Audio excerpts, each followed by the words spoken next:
We have to tell the people. Tell the people all the things. I have to tell the people. So this piece is a piece of Indiana glass. Now I'm making this video quickly because it's driving me a little bit bonkers.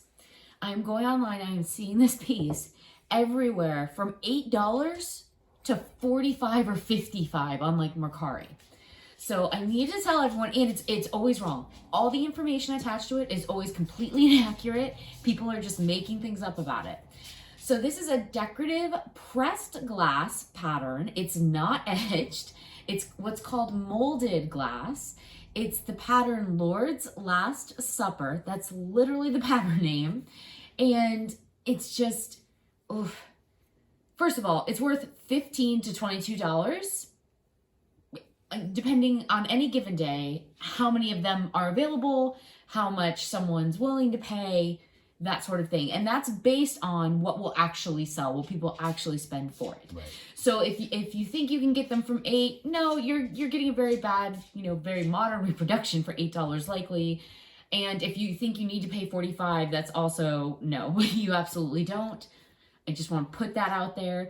I also need to say I have seen it just today as the information attached to it that it's from the 1920s. It isn't. That it's from the 1950s. It isn't. That it's from the 1970s. It isn't. This piece was made in the 1980s. Makes sense. And I just want everyone to know, because there are so many of them out there. I'm so sick of seeing people get ripped off. So it was made between 1980 and 1989. It's an azure glass. That's just what the color is called, but by the Indiana Glass Works. It's a blue glass color. There's also a sky blue version of the same piece, which they just used a slightly different colored blue. Would it be considered a soap dish?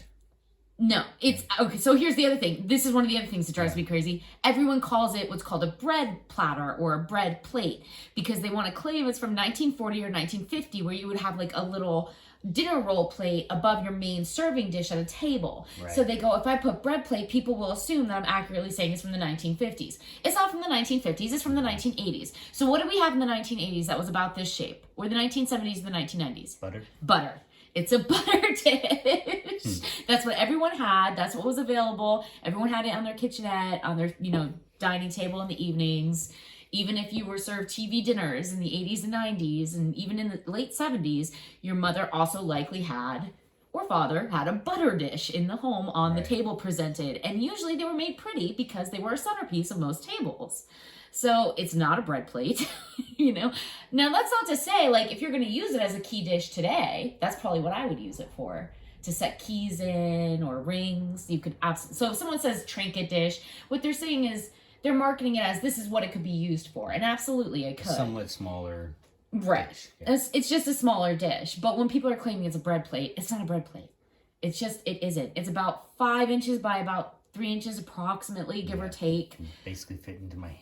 I'll notice a lot of people show pictures and they will not say the size because they're hoping you think it's bigger in a picture than it is. And then you buy it off of eBay for $40 and you have a tiny little 5-inch butter dish. So the next thing is people are going to go, well, how do you know the year? I copied and pasted my inaccurate information from 9 other sources. I know the year because, and this is interesting to people who are into Indiana glass, although anyone who's into Indiana glass probably already knows this. But for people maybe just getting started, this is what's called a piece of Tiara glass. So I'm talking really fast because I don't want the video to be long. I just want to give people as much information as possible because I'm so annoyed that I just saw someone buy one of these for $46 marketed from 1947, which it isn't. Ouch. Yeah. So I just want to get the information out there. Tiara glass. So there was an overhead, like when you have umbrella corporations today, like 3M or Viacom might own Crest and own a cable network and own something else. So there was an umbrella, like an overhead corporation called the Lancaster Colony Corporation. They owned the Indiana Glass Company, the Glass Works, that from Indiana, from Dunkirk, Indiana. They also owned, which is very smart, the Tiara Exclusives line, which I'm trying to think how to explain this. So that they owned a branch of offices that was right next to the Indiana company that was called Tiara Exclusives. So it was its own business, its own company, Tiara Exclusives. And what Tiara Exclusive company did was market glass items that they were given exclusively by glass companies like Indiana Glass. So when you think of... They were a reseller, essentially. Not like a reseller, more like when you think like Tupperware parties from the 80s. Mm-hmm. That's what they were, sales reps. They were marketing these pieces, but they would be given exclusive pieces. So Ann Fenton worked with them, Ellie Smith worked with them. So it wasn't just Indiana Glass. It's just that the people who owned Indiana also owned this very smart Tiara company. Right. So what they would do is they would get one piece a month from, say, Fenton, and a couple pieces from the Indiana Glass company that only they could sell. And then it was considered special. It was considered a Tiara exclusive. So it's not like a bad thing. Yeah. It's just, it's how do I know the date? That's how I know the date. That's when it was a piece of Tiara Glass that was only sold through their catalogs, and that is when they were around. So they were around from 1970 to 1998 is the next thing to notice. So this one I happen to know is from the 1980s because of a catalog that I looked at, but they were around for a while, and they did make other things later. So there's probably even worse crimes going on out there of people claiming like a piece of like Federal Madrid glass is from like 1940 and it's actually from like 1992. Yeah. So I want to say that you can check on these things. You can go look them up. So it's important to take notice of whether you're buying or selling. First of all, the Tiara Glass, it wasn't worthless by any means. It's not less quality. They had high quality pieces. That's why it was exclusive to them. They would claim the best pieces for themselves, the best patterns. So it doesn't make it worth less. But you also have to remember that all these companies, including Indiana, the Dunkirk Indiana Glass Works, they reissued Depression glass molds and patterns. So like for Tiara to sell, because Tiara would say, we really love this one from the 1940s. You don't sell it anymore anyway. Please reissue it in a different color so that we can have it exclusive to us. So it's not like it makes it worth less, but it does. Sometimes you can date it to be much more modern. And this happened to the Madrid pattern, which is very popular in Federal Glass. It was reissued to the Tiara Glass exclusive line, the avocado pattern, which is very popular, which people pay way too much for sometimes. So I just want to get out there. I want everybody to know it does come in different colors. That doesn't necessarily mean it's older or newer. Both of like different colors were used interchangeably from like the 50s through the 80s very often. But it is, claiming everything is mid-century modern or claiming everything is from the 50s, that's uninformed at best. And at worst, let's say you're trying to sell a piece like this and you're going, oh, you're telling people it's for like $18 to $22, but I need to make, 25 or 30 in order to make my profit because of whatever. Okay, well, first of all, like if you're doing things like folding shipping into that, the consumer's aware of that. They often know that they're getting a deal. People aren't stupid, especially people that are looking to collect fine glass or collectible glass. If they go and see your piece for 25 or 30 and then see someone else's on eBay for 20, they understand they're still getting the one from you cheaper if the shipping is included, the tax is included. They're aware of those things. They're very aware that they'd be actually probably spending $47 on like the eBay one. So don't rush to the bottom if you're a seller. There's like that race to the bottom. It's hard not to do that because you see the prices listed so low, but yeah, you're right. There's many other factors to take into account. Well, and people who even if somebody doesn't really care about glass specifically and they're just looking at an item and thinking it's pretty, if you say it's $8 or $12 because you're Googling it and not really looking into it at all, they're going to assume now that it's fake or that it's modern or that it's not worth as much as the one that's being sold by this other person over here for 25. Or it's made in a foreign country and shipped over. Exactly. Which, by the way, again, you'll see this with like marble collectors and stuff. Always assuming that something made in a different nation is like when you see Mexican glass marbles, like the green Coke bottle marbles, not all glass from other countries is bad. Right. So there's some very fine products created by other countries through the years.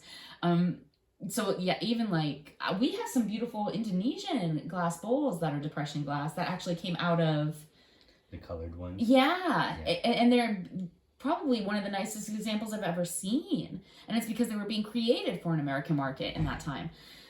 So I just want to put all that out there, that when you're copying, oh, here's another thing. If you're copying and pasting that inaccurate information, if you had a real glass collector looking at whatever piece, and then they see that you're marketing this piece, this very popular, well-known piece, as being from the 50s and trying to charge $40 for it, they now know that you have no idea what you're doing, that you don't know what you're talking about. At the very least, that you're just taking information off the web, maybe inaccurately, because you don't know anything about your item or its provenance or anything like that. So they're less like, they're probably going to go, they're more willing, a real collector with more money to spend on something like that, who's willing to spend that money, is now much more likely to go spend that money and pay someone else maybe $15 more than you, because they don't feel lied to and they feel like they can trust that other person who isn't just putting out random information that's completely false. Because it's kind of like if you're wearing the Beanie Babies, right? And like people know the difference between a real TY tag and like if it said TI instead of TY, and you put it up there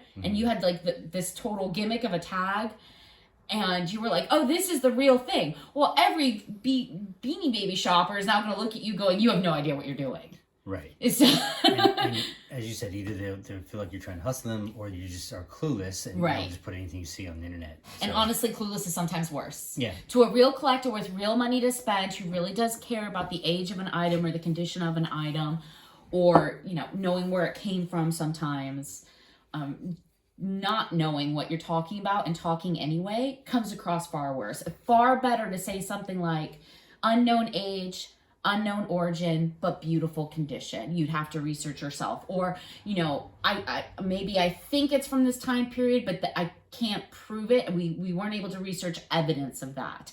But here's why we're saying so. This is, you know, our best guess. That sounds, first of all, more honest. Right. And second of all, far more informed. So, something else to mention about this, people are like, okay, well, you talked about Tiara, you know, glass. How do I know if it's Tiara? You won't. Unless you get the Tiara. There's a book by Angela Bowey called Tiara Glass Exclusives, the Catalogue collection. There's a couple other books about Tiara Glass as well, because they sold some Fenton pieces. It wasn't just Indiana Glass, but if you don't have the book, it's difficult because they didn't stamp their pieces like Tiara. Because they were taking exclusives from all these companies, there would be no stamp. They only used paper labels. Okay. So just so people know, this is a Tiara exclusive piece of glass created by Indiana Glass for Tiara Exclusives, and it's from the 1980s.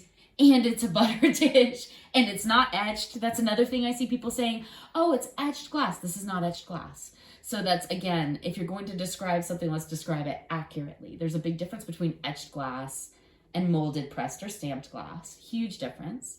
It's also not matte. I've seen people put it up as like matte because it's colored. That's not what matte means. It's reflective. It's clear. Yeah. So... I needed to put it out because I just saw someone buy one for literally for over like $45. That's sad. And they were being either lied to or misinformed. Right.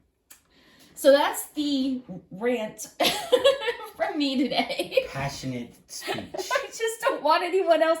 Like, it's even if you're not getting taken advantage of, even if it's someone making their best guess just in poor judgment.